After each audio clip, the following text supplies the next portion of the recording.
दिल्ली में संसद के शीतकालीन सत्र की शुरुआत होने वाली है, लेकिन राजधानी का सियासी माहौल इससे पहले काफी गर्मा चुका है। कांग्रेस ने 14 दिसंबर को रामलीला मैदान में एक बड़ी रैली आयोजित करने का फैसला किया है, जिसमें पार्टी मतदाता सूची में गड़बड़ी और वोट चोरी के मुद्दे को प्रमुखता से उठाएगी। इस पर जेडीयू नेता राजीव रंजन प्रसाद ने राहुल गांधी पर जमकर जुबानी हमला बोला।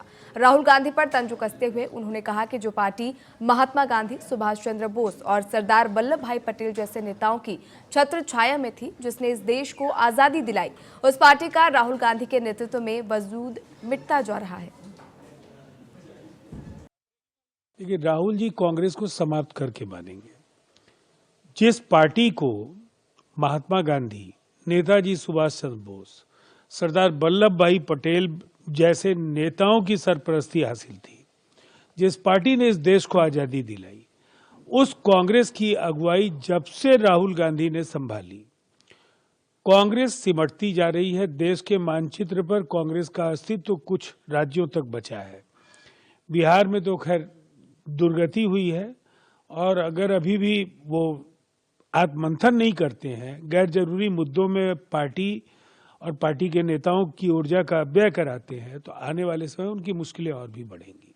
इंडिया तेजस जेट दुबई के एयर शो में ये बेहद दुर्भाग्यपूर्ण है, और मुझे ऐसा लगता है कि ऐसी घटनाएं कभी कभार होती हैं, लेकिन ये एक दर्दनाक घटना है, और जो कुछ भी हुआ निसंदेह इससे हमें सबक लेना।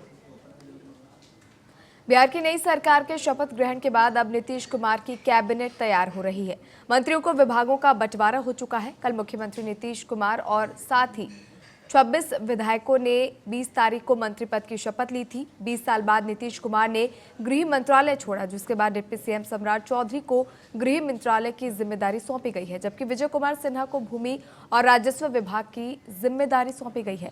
वह वित्त मंत्रालय जेडीयू के पास है।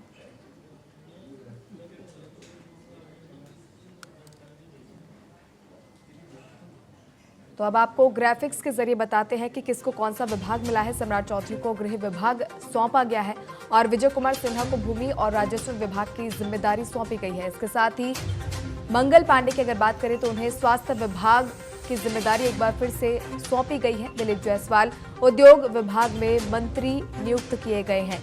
वहीं नितिन नवीन की बात करें तो उन्हें पथ निर्माण विभाग, नगर विकास और आवास विभाग सौंपा गया है।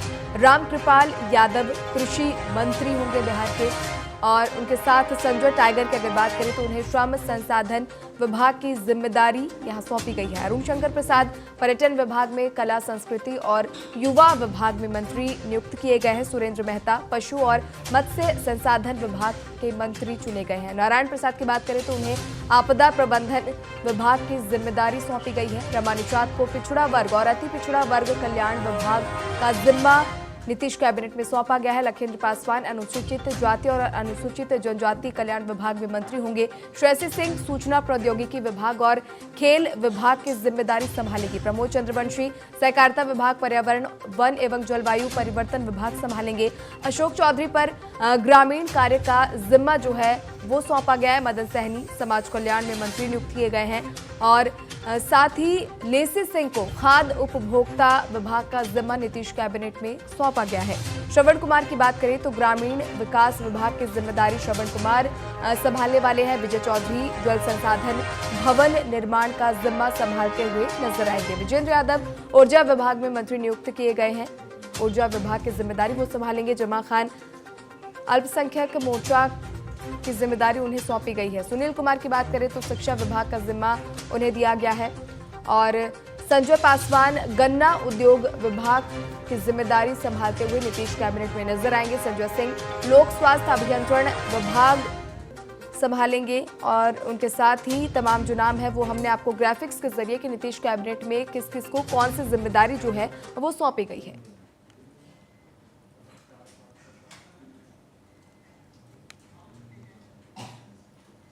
बिहार में नई एनडीए सरकार के गठन के बाद सीएम नीतीश कुमार की कैबिनेट की पहली बैठक 25 नवंबर को सुबह 11 बजे आयोजित की जाएगी। इस अहम बैठक में नई विधानसभा का पहला सत्र बुलाए जाने के प्रस्ताव पर मुहर लगने की संभावना है। इससे पहले आज कई मंत्रियों ने अपने अपने विभागों का कार्यभार संभाल लिया है।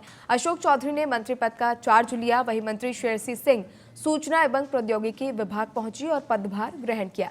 श्रेयसी मंगलवार को कैबिनेट बैठक के बाद खेल विभाग का कार्यभार भी संभालेंगी। इसके अलावा मदन सहनी और लेशी सिंह ने भी अपने अपने विभाग का पदभार ग्रहण किया।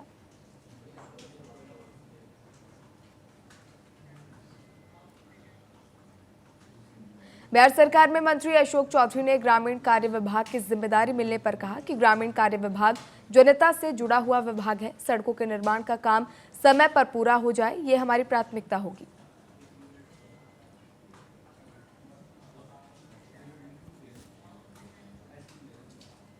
मधुबनी के भारत नेपाल सीमावर्ती इलाकों में अवैध निजी नर्सिंग होम मौत का अड्डा बनते जा रहा है।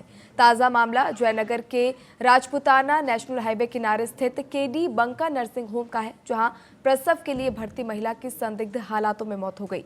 परिजन डॉक्टर्स पर गंभीर लापरवाही का आरोप लगा रहे हैं। वहीं पुलिस ने शव को कब्जे में लेकर पोस्टमार्टम के लिए भेज दिया है। इसके साथ ही परिजनों की शिकायत के आधार पर पूरे मामले की जांच की जा रही है।